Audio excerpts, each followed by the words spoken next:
Olá, eu sou o psicólogo Ricardo Chagas e no vídeo de hoje eu vou fazer uma análise psicológica do personagem Loki dentro do contexto da série Loki do Disney+.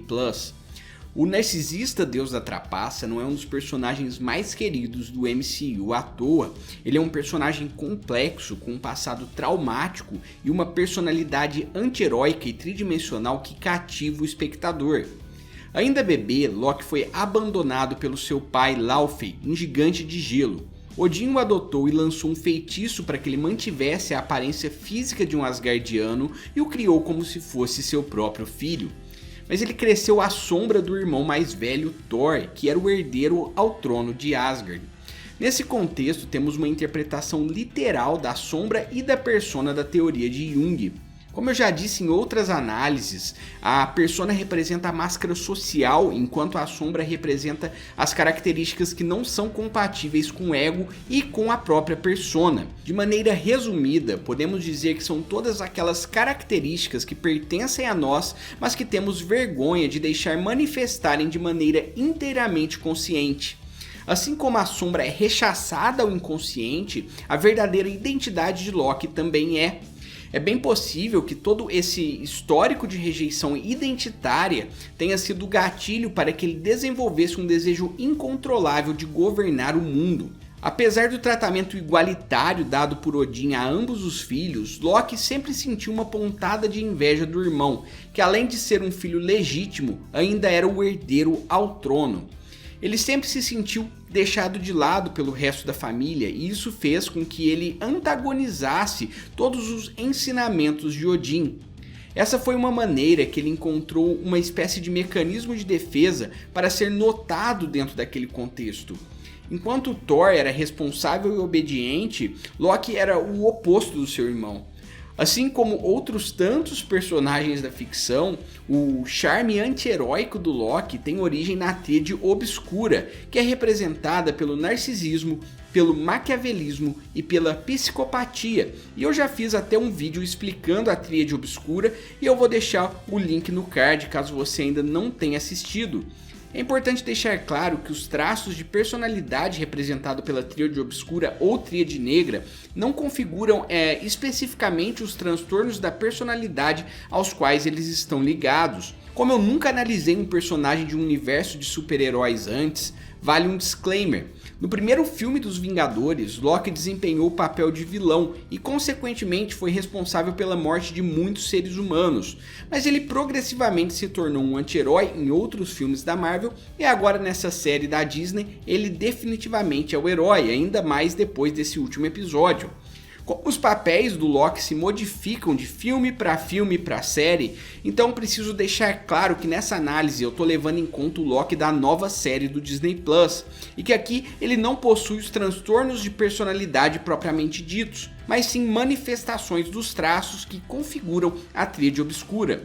O maquiavelismo é o traço da tríade mais fácil de se observar no Loki, afinal ele não é conhecido como o Deus da Trapaça à toa. É possível afirmar que ele é a própria representação do maquiavelismo, já que ele usa seus feitiços e truques para enganar e manipular os outros personagens que com ele interagem. Na série a gente consegue perceber que esse é o único traço da tríade que os Lokis de todas as linhas do tempo têm em comum. Portanto, o maquiavelismo é o único traço essencial e imutável do personagem. Já o narcisismo é um traço secundário se a gente considerar, por exemplo, o Loki mais velho e o Loki criança, que me parecem não ter esse traço evidente, pelo menos não na série, não no que foi mostrado ali no quinto episódio. Mas o Loki que a gente mais conhece é bastante narcisista, inclusive a série apresentou um arco que faz alusão ao próprio mito de Narciso. Existem várias versões do mito, mas eu vou contar uma das versões mais conhecidas. Tiresias, um dos oráculos, disse que Narciso seria muito belo e teria uma vida longa, porém jamais poderia ver seu próprio rosto e consequentemente admirar a própria beleza, uma vez que isso amaldiçoaria a sua vida.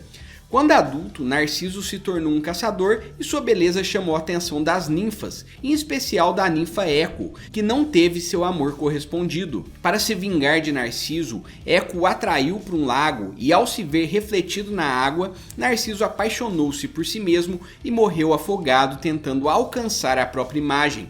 Existem outras versões desse mito, mas a gente pode claramente fazer um paralelo dessa versão com o relacionamento entre o Loki e a Sylvie, que é a única versão mulher do Loki que aparece na série. Loki e Sylvie se apaixonam um pelo outro ao longo dos episódios, mas isso acontece não porque eles representam sexos opostos, porque como a gente descobre no terceiro episódio da série, o Loki é bissexual, então ele poderia muito bem se apaixonar por uma versão masculina de si próprio. Eu acredito que esse amor surge justamente porque a Sylvie possui características diferentes do protagonista. O Loki que a gente mais conhece, pelo menos inicialmente, é motivado pelo desejo de governar e de ser amado. Já a Sylvie é motivada pela vingança e pela sobrevivência. Desde criança ela nutre um ódio pela TVA e por isso tem uma personalidade diferente da do Loki. Diferente de Narciso, que ao se apaixonar por si mesmo encontra a própria ruína, o Loki, ao se apaixonar por uma outra versão dele próprio, encontra um novo sentido na vida, um lado menos egocêntrico de si mesmo. Ao lado de Sylvie, ele desperta o seu lado mais heróico, e o romance entre eles é o que traz uma complexidade maior e evolução ao self do personagem. Eu já falei da interpretação mais literal de Persona e Sombra no começo da análise, mas aqui nós temos uma interpretação mais metafórica e mais profunda desses conceitos. A persona do Loki era baseada em exibir o seu lado mais manipulativo e narcisista, e sua sombra, que era sua fraqueza, representava a empatia e o amor por outras pessoas. Mas durante a série, com a presença de Sylvie e do amigo Mobius, ele consegue fazer a sua sombra se manifestar. Lembre-se que o conteúdo da sombra não precisa ser necessariamente sombrio. A sombra é o conteúdo que o indivíduo se envergonha e rechaça. E no caso, o Loki sempre viu a empatia como fraqueza e por isso raramente deixava que ela se manifestasse. Mas durante a série a gente vê que não só esse Loki, como também algumas das suas outras versões possuem a virtude do sacrifício e da empatia. Na minha opinião, a jornada do Loki ao longo das obras do MCU é justamente a jornada de um vilão que se torna herói para ressignificar o sentido da própria vida. Ainda no primeiro episódio, Mobius pergunta para o Loki depois de questionar suas ambições por conquista. Eu me pergunto, por que uma pessoa com tanto alcance só quer governar? E no final da série, a gente percebe que o Loki passa a compreender essa pergunta de maneira mais profunda. Se você prestar atenção, ele precisou se apaixonar por uma outra versão de si mesmo para compreender o quão vazia era sua ambição de governar a Terra e posteriormente Asgard e os 9 reinos. E de certa forma, essa é uma metáfora poderosa para a condição humana. E Sylvie, apesar de ter compreendido o amor, foi incapaz de confiar em sua outra versão, causando assim todo aquele caos entre os multiversos. Muitas vezes a gente fica preso em ambições vazias, fixados em apenas uma versão de nós mesmos. A gente também tem nossas outras versões, apesar delas não serem representações reais de eus existentes em outras linhas do tempo, como no MCU. Essas outras versões estão dentro de nós mesmos, dentro de nossas próprias sombras, adormecidas nos nossos inconscientes, para que em determinados momentos da nossa vida, elas emerjam para a superfície da nossa consciência. Assim como Loki, nós também rechaçamos para a sombra tudo aquilo que a gente considera fraqueza, mas só quando nós deixamos essas fraquezas evidentes e conscientes é que a gente consegue enxergar novos significados para o nosso futuro. O desejo de governar do Loki é bastante equivalente ao nosso desejo de ter. A gente pode até readaptar a pergunta do Mobius: por que uma pessoa com tanto alcance só quer possuir tal bem material?